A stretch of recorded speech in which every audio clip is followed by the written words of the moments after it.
प्रश्न में प्रश्न है पंच पशु नाम नामानी लिखत। 5 हमें पशुओं के नाम लिखना है। ये एक वाक्य वाला उत्तर है, मतलब इसमें हमें उत्तर एक वाक्य में देना है। तो अपन लिख सकते हैं अश्वः आ जाएगा, अश्वः मीन्स होता है घोड़ा। फिर अजा आ जाएगा, अजा मीन्स होती है बकरी। फिर गजह आ जाएगा, गजह मीन्स होता है हाथी। फिर उष्ट्रा भी हो जाएगा, उष्ट्रा, उष्ट्रा मीन्स होता है ऊंट। और एक और रह गया तो भालू का भी लिख लो।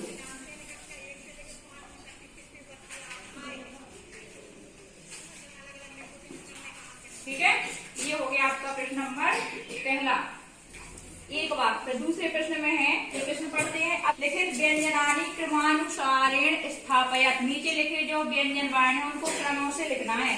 तो पहले अव्यवस्थित क्रम से लिखा है, पहले घा लिखा, अंगा लिखा, गा लिखा, का लिखा, खा लिखा। तो अपन लोग कवर्ग वाली वर्ण वाला में लाइन पढ़ते हैं। तो सबसे पहले आ जाएगा का, फिर आ जाएगा खा, फिर आ जाएगा गा, फिर घा आ जाएगा, फिर आ जाएगा अंगा। तो जी आपके ऐसे क्रम से व्यवस्थित हो जाएंगे। मतलब प्रश्न नंबर 6 का उत्तर ये होगा। केवल प्रश्न उत्तर ही उत्तर लिखवा रहे, प्रश्न आपकी किताब में लिखे हुए हैं। अब आते हैं प्रश्न नंबर 7वें पे।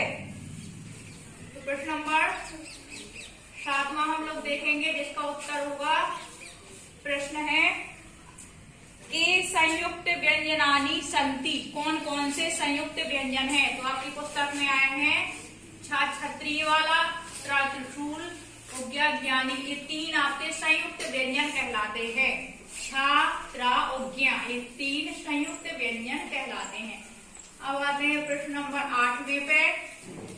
प्रश्न नंबर 8वें में है पाठ्य पुस्तकानुसारेण के स्वरा संति।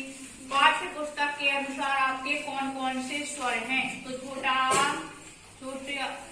बड़ा, छोटी और बड़ी, छोटा ऊ और बड़ा ऊ।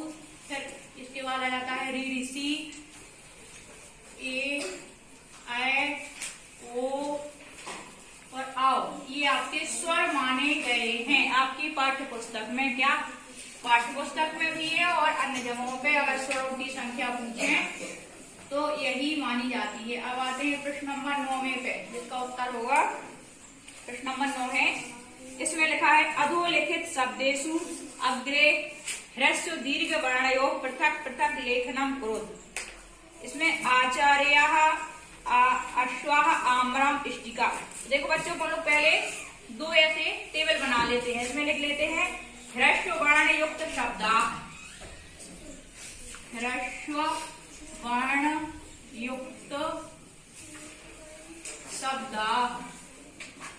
तो यहाँ पे लिख लेंगे दीर्घ वर्ण युक्त शब्द, मतलब ये दीर्घ वर्ण युक्त शब्द इसमें आ जाएंगे और ह्रस्व वर्ण युक्त जो शब्द है वो इसमें आ जाएंगे। अब अपन लोग एक एक शब्द पढ़ते हैं। पहला दिया है अश्वः। अश्वः का जो आ है वो ह्रस्व है, वो ह्रस्व के अंतर्गत आ जाएगा। तो इस ह्रस्व में पहले लिख देंगे अपन लोग अश्वः। अश्वः में छोटा आ है जो ह्रस्व स्वर है तो आ जाएगा ह्रस्व स्वर के नीचे। फिर है आचार्य। आचार्य में बड़ा है, आ जाएगा दीर्घ स्वर के अंतर्गत आचार्य। अब आते हैं अपन लोग इसके बाद आम्रम है। देखो बेटा ऐसे ही, तो आम्रम में क्या है, बड़ा आ है इसलिए दीर्घ स्वर में आ जाएगा आम्रम। आम्रम के बाद है इष्टिका और अजा, ये ह्रस्व स्वर है। इष्टिका मीन्स होती है मुंह, वो ईंट, तो ये ह्रस्व में आ जाएगा। और अजा मीन्स होती है बकरी, तो ये भी ह्रस्व स्वर में आ जाएगा। अब है इच्छु और ईश्वरा, ये दीर्घ स्वर है। इच्छु मतलब होती है ईख और ईश्वरा, ये दीर्घ स्वर में आ जाएंगे। उष्ट्रा और उलूका, तो उष्ट्रा में छोटा ऊ है तो ये ह्रस्व वर्ण युक्त शब्द में आएगा। और उष्ट्रा के आते हैं इत्र, ये ह्रस्व स्वर में आएगा क्योंकि इसका पूर्ववर्ती वर्ण ई है वो ह्रस्व है। फिर इसी प्रकार रिक्शा, रिक्शा भी आपका ह्रस्व स्वर में ही आएगा क्योंकि ये भी ह्रस्व स्वर है। फिर इंद्रा भी,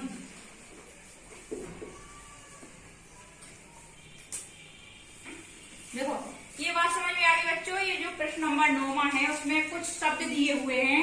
उसमें बताया गया है कि जो दीर्घ वर्णयुक्त वाले शब्दों को यहाँ लिखना है और दीर्घ वर्णयुक्त जिनमें शब्द हैं उनको यहाँ पे लिखना है। तो देखो अश्व में यहाँ ह्रस्व छोटा है, इष्टिका में ह्रस्व ई है, इसमें ह्रस्व आ है, ह्रस्व उ है, ह्रस्व ई है, ह्रस्व री है और ई है। इससे शब्द बने, इसलिए ये ह्रस्व वर्ण युक्त शब्दों के अंतर्गत आएंगे। फिर ये दीर्घ वर्ण युक्त शब्द, इसमें देखो बड़ा आ है, बड़ी ई और बड़ा उ, इसलिए दीर्घ वर्ण युक्त शब्दों के अंतर्गत आएंगे। इतनी बात समझ में आ गई। अब आते हैं प्रश्न नंबर 10वें पे। प्रश्न नंबर 10वें में बताया गया है कि आपने कुछ प्रश्न दिए हैं, अव्यवस्थित रूप से दिए हैं। जो आपका प्रश्न नंबर 10वां है उसमें नंबर 10वां है उसमें आपको एक क्रम से लिखना है। जैसे अपन लोग वर्णमाला में पढ़ते हैं का खा गा गा अंगा, तो जो अव्यवस्थित लिखे हैं कहीं चा छा टा ठा फिर चा छा टा ठा नहीं आता, का खा गा घा अंगा आता। फिर आता है चवर्ग वाली चा वाली लाइन, चा छा जा झा या। फिर आती है टवर्ग वाली लाइन, टा ठा डा ढा ड़ा। फिर आती है तवर्ग वाली ता था दा धा ना। फिर आएगी लास्ट में पवर्ग वाली पा फा बा भा मा। तो आपको ये व्यवस्थित क्रम में लिख देनी है। समझ में आ गई? इतनी बात समझ में आ गई? Yes ma'am. एक बार इसका उच्चारण करते हैं। अ ऋषि घ ज्ञ अश्व अज गज उष्ट्र भल्लूक ग ख ग अंग छ ज्ञ अश्व इष्टिका अज उष्ट्र इत्र वृक्ष इंद्र।